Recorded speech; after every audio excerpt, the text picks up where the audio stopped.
আসসালামু আলাইকুম রহমতুল্লাহি ওবরকাতুহু। সম্মানিত দর্শক, আজকের এই ভিডিওটি মূলত একটি শিক্ষামূলক ভিডিও। যদি আপনারা দেখেন নিয়মিত এবং ভালো লাগে, তাহলে এই ধরনের ভিডিও আমি বেশি বেশি করব। রাজনীতির যে বিষয় নিয়ে কথাবার্তা বলি, এগুলো অনুমান নির্ভর এবং এগুলো স্বাভাবিক অনেকটা সাধারণত উত্তেজনা তৈরি করা, উত্তেজনা প্রশমিত করা, বা যে সকল কথাবার্তা বলি, আজ যেটা বলি আগামীকাল সেটা বাস্তবে থাকে না। কিন্তু আল্লাহ রাব্বুল আলামিন যে আমাকে জ্ঞান দিয়েছেন, হিকমা দিয়েছেন, ইলম দিয়েছেন, সেগুলো হলো যে আমি সারা জীবন যে বিষয়গুলো নিয়ে পড়াশোনা করেছি, ধ্যান করেছি এবং যে বিষয়গুলো আমি বিশ্বাস করেছি, অনুসরণ করেছি এবং অনুসরণ করি। এবং আমার কাছে মনে হয় যে আমি যে বিষয়গুলোতে সফলতা লাভ করেছি, এই বিষয়গুলো যদি আপনাদের নিকট বলি, তাহলে আপনাদের ব্যক্তিগত জীবন, পারিবারিক জীবন অনেক ক্ষেত্রে এটা উপকার হবে। তো সেই দিক থেকে আমার যখন ইউটিউব চ্যানেলটা ভালো চলছিল, তখন আমার একটা নিয়ত ছিল যে এটার যাকে বলা হয় সাবস্ক্রাইবার যদি 1 মিলিয়নের উপরে উঠে, তখন থেকে ধর্ম নিয়ে, কর্ম নিয়ে, ফিলসফি, মনোবিজ্ঞান নিয়ে, শিক্ষা নিয়ে, ইতিহাস নিয়ে, সাহিত্য, সংস্কৃতি নিয়ে আমি কথা বলবো। যে বিষয়গুলো নিয়ে আমি আসলে সেই শৈশব থেকে পড়াশোনা করে আসছি, এর মধ্যে বিশেষ করে ইতিহাস আর কোরআন এবং হাদিসের, ইজমা এবং কিয়াসের অনেকগুলো বিষয়। এবং এই বিষয়গুলো নিয়ে আমার যে ধারণা এবং প্রচলিত যে ওয়াজ হয়, মাহফিল হয়, ইতিহাসের বর্ণনা হয়, তার থেকে কিছুটা ব্যতিক্রম, কিন্তু কারোর সঙ্গে বিতর্ক তৈরি করবে না। বিতর্ক তৈরি করবে না। আমি অনেকের সঙ্গে আলাপ আলোচনা করেছি বা করি ধর্ম নিয়ে, কর্ম নিয়ে, সংস্কৃতি নিয়ে।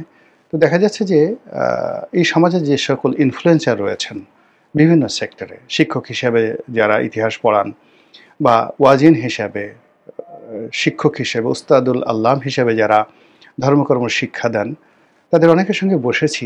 বসার পরে আমার কাছে মনে হয়েছে যে আমার বক্তব্যগুলো অনেক ক্ষেত্রে দেখা গেল যে যারা এই ধর্মকর্ম করেন বা আলেম ওলামা রূপে সমাজে দায়িত্ব পালন করেন, তাদের ক্ষেত্রেও এটা সহায়ক শক্তি হতে পারে। অথচ এটাকে আমি লুকায়িত অবস্থায় রেখেছি এবং এত গুরুত্বপূর্ণ বিষয় আমি প্রকাশ না করে দৈনন্দিন তারেক রহমান সাহেব কী করলেন, খালেদা জিয়া কী করলেন, শেখ হাসিনা কী করলেন, এ সকল বিষয়াদি নিয়ে কথাবার্তা বলি। তো এরই প্রেক্ষিতে আজকে যে বিষয়টি নিয়ে বলব সেটা হলো তকদির। মানুষের তকদির কি করে মানুষকে কাঙ্ক্ষিত মাকামে নিয়ে যায়। তো এই বিষয়ের একটা উৎকৃষ্ট উদাহরণ রয়েছে। এটা পৃথিবীর একটা মশহুর ইতিহাস। আপনারা যারা জীবন সম্পর্কে খুব হতাশ হয়ে পড়েছেন এবং মনে হচ্ছে এত কাজ করে কী হবে, অথবা যারা খুব অস্থিরতা দেখাচ্ছেন, কেন হচ্ছে না, কেন হচ্ছে না, বা যারা মনে করছেন যে আমি এখন যেটা পেয়েছি এটাই আমার সারা জীবনের প্রাপ্তি, তাদের জন্য দিল্লির অন্যতম সুলতান গিয়াসউদ্দিন বলবন, যিনি 1266 খ্রিস্টাব্দ থেকে 1286 অথবা 87 খ্রিস্টাব্দ পর্যন্ত 20 অথবা 21 বছর তিনি দিল্লির সম্রাট ছিলেন, সুলতান ছিলেন।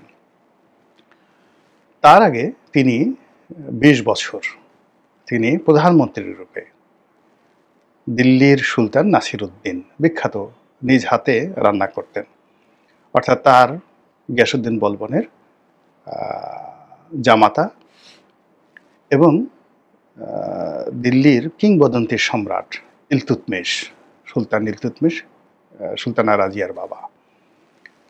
তো সেই ইলতুৎমিশের ছেলে নাসিরউদ্দিন, তারপর গিয়াসউদ্দিন বলবনের মেয়ের জামাই এবং সুলতানা রাজিয়ার ভাই, তার প্রধানমন্ত্রী রূপে কাম সম্রাট রূপে তিনি 20 বছর দায়িত্ব পালন করেছেন। ফলে রাজকর্মে তার দায়িত্বের যে সময়কাল, যে সিইও বা এক মানে একছত্র অধিপতি রূপে তার যে দায়িত্ব কর্তব্য পালনের ইতিহাস 40 বছরের। বোঝার চেষ্টা করুন। 40 বছরের আগে তিনি সুলতানা রাজিয়ার জামানাতে মানে অন্যতম একজন গুরুত্বপূর্ণ মন্ত্রী ছিলেন। আর ইলতুৎমিশের জমানাতে তিনি তার যে প্রাসাদ রক্ষী, এখন যেমন এসএসএফ প্রধান, সেনাবাহিনী এসএসএফ প্রধান, তদ্রূপ ইলতুৎমিশের যে প্রাসাদের যে সেনাবাহিনী ছিল, রিজার্ভ ফোর্স ছিল, সবচেয়ে গুরুত্বপূর্ণ এসএসএফ বা পিজিআর এখন আমাদের বাংলাদেশের প্রেক্ষাপটে। তো এই বাহিনীর তিনি ছিলেন প্রধান। তার জীবনটা কিভাবে শুরু হয়েছিল সেই কাহিনী বলবো খুব সংক্ষেপে। গিয়াসউদ্দিন বলবন পারস্যের ইলখানি বংশের সন্তান। তো ইলখানি বংশটা হলো পারস্যের একটা নতুন বংশ। হালাকু খান আপনারা জানেন যে বাগদাদ দখল করেছিল, এবং বাগদাদ দখল করার পরে ইরাক, ইরান ওই এলাকাতে তার বংশধরেরা বহু বছর, শত বছর ধরে রাজত্ব করতেন। এবং পরবর্তীতে তারা সেই মুসলমান হয়ে যান পারস্যে, এবং তাদের এই রাজবংশের নাম হয় ইলখানি বংশ। পরবর্তীতে যখন পারস্যে সেই একছত্র আধিপত্য নষ্ট হয়ে যায় ইলখানি বংশের, তখন তারা ছোট ছোট কোথাও জমিদার, কোথাও যাকে বলা হয় সুবেদার, কখনো কোথাও বাদশাহ, এইভাবে আজকের তুরস্ক, আজকের ইরান, আজকের ইরাক এবং মধ্যপ্রাচ্যে ইলখানি বংশের অসংখ্য পুরুষ তারা ছোট ছোট রাজ্যে বিভক্ত হয়ে এভাবে রাজত্ব চালাতেন। আর ওই সময়টিতে যাকে বলা হয় বিভিন্ন অসভ্য জাতি ওই অঞ্চলে আক্রমণ চালাতেন, আর মঙ্গল তারা তো নিয়মিত চুরি ডাকাতি করার জন্য ওই রাজ্যে আক্রমণ চালাতেন। এমনি শৈশবে, একেবারে শিশুকালে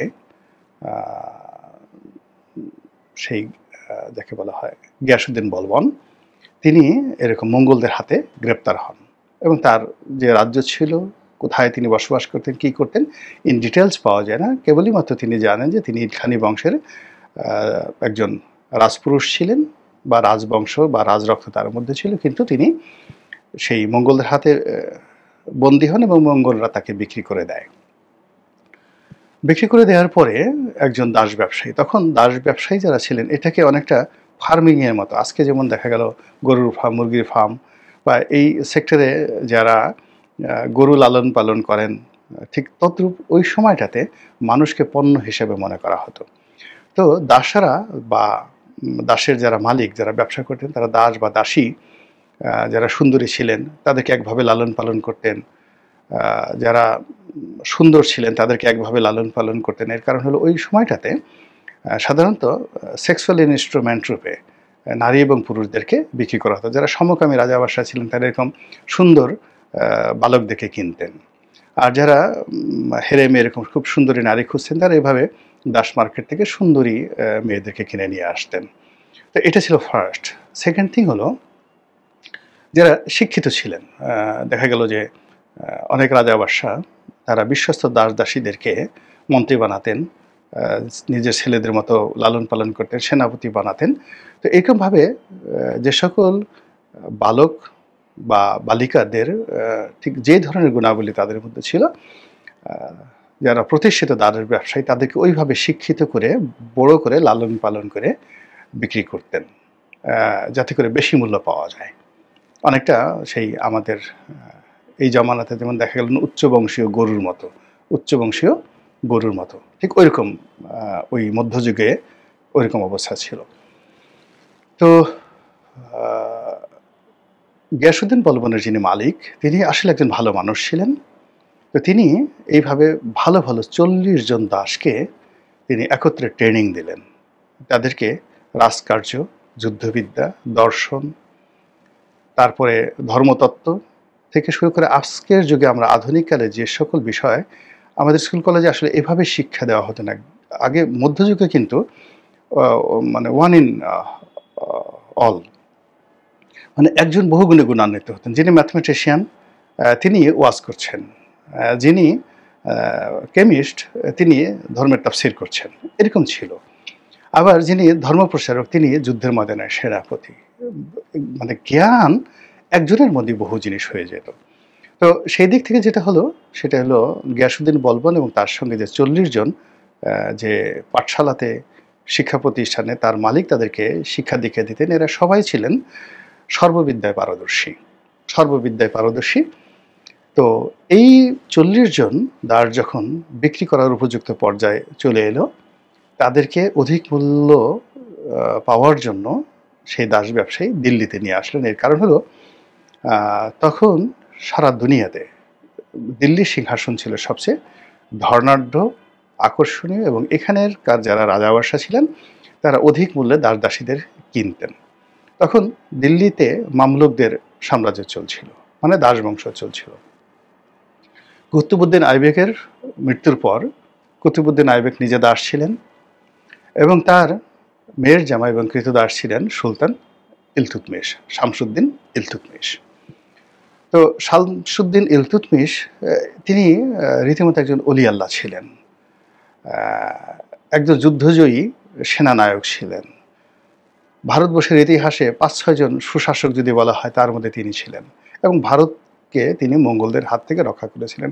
অসাধারণ, মানে ইলতুৎমিশের ইতিহাস পড়লে মানে কল্পনাই করা যায় না যে আমাদের এই ভারতবর্ষে এত বড় শাসক ছিলেন এবং আমাদের মুসলমান সম্প্রদায়ের মধ্যে এত বড় মহান কোনো ব্যক্তি শাসক ছিলেন। যদি ইউরোপ হতো, আমেরিকা হতো, পাগল হয়ে যেত তারা তার চরিত্র চিত্রণের জন্য। তো সেই ইলতুৎমিশের দরবারে আসছেন 40 জন দাস নিয়ে। ইলতুৎমিশ সবাইকে মানে দেখলেন, নিজে পরীক্ষা নিলেন, ইন্টারভিউ নিলেন। তো এর মধ্যে 39 জন দাসকে তিনি কিনলেন, আর গিয়াসউদ্দিন বলবন সেই গ্রুপের মধ্যে ছিলেন। তাকে তার পছন্দ হলো না, তিনি বললেন যে না, আমি কিনবো না। তো যাই হোক, এখন সবার মধ্যে একটা কান্নার রোল, ওই 40 জনের মধ্যে একটা কান্নার রোল পড়ে গেল। দীর্ঘদিন 10-15 বছর তারা একসাথে পড়াশোনা করেছেন, একই রুমে থেকেছেন। আর সবচেয়ে বড় ব্যাপার হলো এই 40 জনের মধ্যে লিডার ছিলেন গিয়াসউদ্দিন বলবন। আর গিয়াসউদ্দিন বলবনকে ছাড়া এই 40 জনের যে দক্ষতা, অভিজ্ঞতা, যোগ্যতার 2 পয়সার মূল্য ছিল না।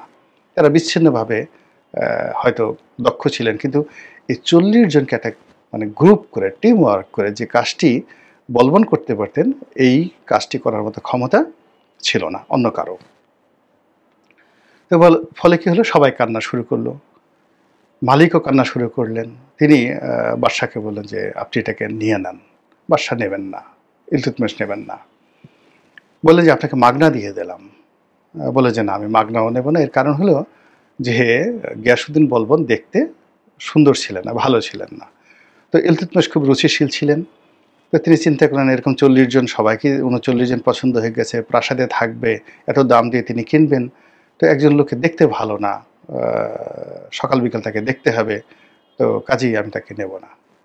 তো এই অবস্থাতে সেই প্রকাশ্য রাজদরবারে দাঁড়িয়ে কৃতদাস গিয়াসউদ্দিন বলবন তিনি বললেন যে বাদশা আলম্পনা, হুজুর আমি একটা কথা বলি। তো বলে যে হ্যাঁ বলো। আপনি এই যে 39 জন যে দাস কিনলেন, কার জন্য কিনলেন? তো বলে আমার জন্য কিনেছি, আমার সেবার জন্য কিনেছি। তো বলে যে আমি